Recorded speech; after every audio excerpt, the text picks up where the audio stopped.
નમસ્કાર પ્રિય દર્શકો, આપ જોઈ રહ્યા છો રોયલ કચ્છ ન્યૂઝ. આ સોશિયલ મીડિયાથી જોડાઈ છું કારણ કે હું ઘણા ટાઈમથી વિચારતી હતી કે આ પરિવાર માટે, આ દીકરી માટે હું શું કરી શકું. તો મને સોશિયલ મીડિયા બેસ્ટ માધ્યમ લાગ્યો, એટલે હું આ વિડીયો બનાવી રહી છું.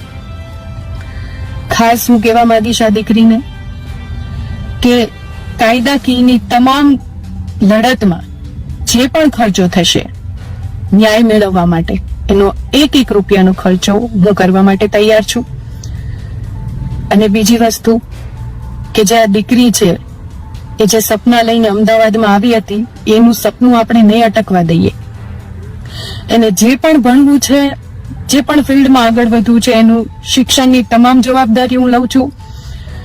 આજીવન આ દીકરીનો શિક્ષણનો તમામ ખર્ચો હું કરવા તૈયાર છું. એમાં મારે કોઈ ફંડ ફાળો નથી જોતો. હું પોતે આ દીકરીને ભણાવવા માંગુ છું, આગળ વધારવા માંગુ છું. એનું જે